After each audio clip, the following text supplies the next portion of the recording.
January 6 defendants? Thank you, Ranking Member. A couple of things on that. One, the power of the presidential pardon is just that, the president. Well, I concede he has the authority. I'm asking, was he wrong to do it? And as we discussed in our private meeting, Senator, I have always rejected any violence against law enforcement, and I have, including in that group, specifically addressed any violence against law enforcement on January 6th, and I do not agree with the commutation of any sentence of any individual who committed violence against law enforcement. So do you think that America is safer because these 1,600 people have been given an opportunity to come out of serving their sentences and live in our communities again? Senator, I have not looked at all 1,600 individual cases. I have always advocated for imprisoning those that cause harm to our law enforcement and civilian communities. I also believe America is not safer because President Biden's commutation of a man who murdered 2 FBI agents, Agent Kohler's and Williams' family, deserve better than to have the man that point blank range fired a shotgun into their heads and murdered them released from prison. So it goes both ways. Leonard Pelletier was in prison for 45 years. He's 80 years old, and he was sentenced to home confinement. So he's not free, as you might have just suggested. He killed 2 FBI agents. That's true, he did, and he went to prison for it and should have.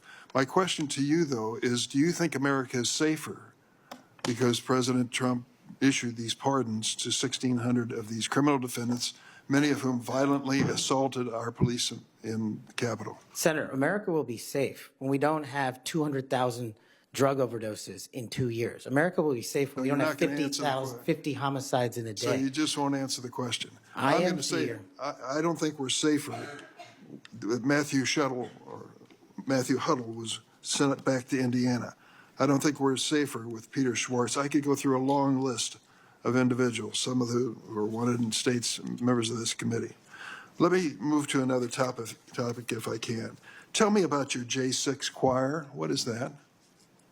Well, it's not my choir. It's simply a recording that was utilized to raise funds for families in need of nonviolent offenders. Who sings on this recording? I don't know, Senator. What did you have to do with it?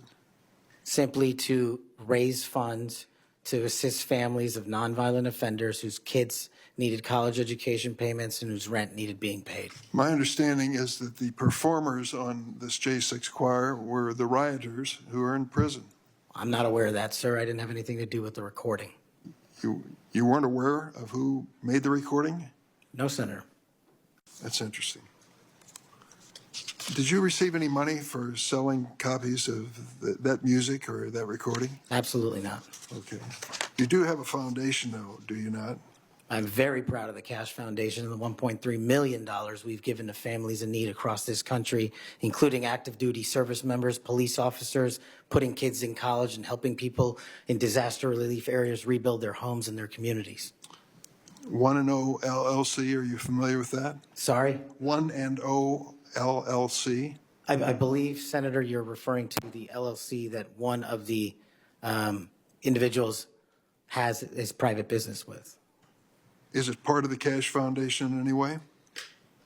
Only in that one of the members of the board has that LLC for his outside business. Andrew Allis? I believe that's his name, yes. Yes. Do you know how much was paid to him from your charitable work? Yes, like any other charity, we had to go out and fundraise, something I'm sure every member of this committee is familiar with. And we use digital marketing campaigns, and I believe we paid a digital marketing company through 1&0 $250,000 to raise $500,000, which we gave away to families in need, like when hurricanes struck Florida, Texas, and North Carolina. We will be going through the details of your foundation and the expenditures with the questions for record that the chairman has mentioned. I look forward to a chance to answer those under oath. Mr. Patel, you frequently associated with and sometimes praised extremist figures with well-documented histories of racism, anti-Semitism, conspiracies, and the like.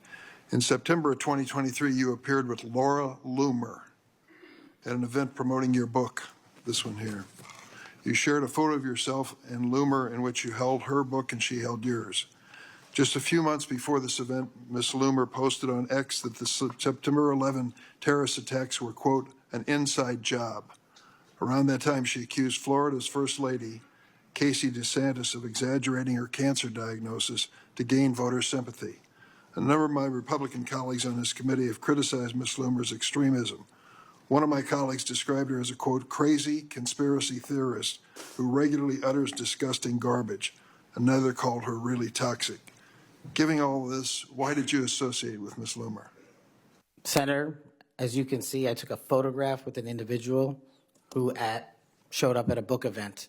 I don't believe I'm guilty by association, and I certainly don't believe that an individual who is the first minority to serve as the Deputy Director of National Intelligence for this country is a racist in any way, and I detest any conjecture to the contrary.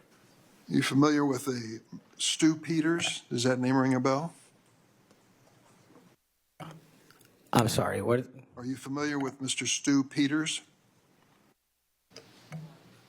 Not off the top of my head. He made 8 separate appearances on his podcast. He promoted outrageous conspiracy theories and worked with a prominent neo-Nazi. There are more, Ted Nugent, it goes on, list goes on. I'm just asking, when it comes to your association with individuals, why are so many of them in this category? My association, as you loosely define it, is by appearing in media over 1,000 times to take on people who are putting on conspiratorial theories and to devour them of their false impressions and to talk to them about the truth. That is something that I will always continue to fight for, Senator. Senator Graham.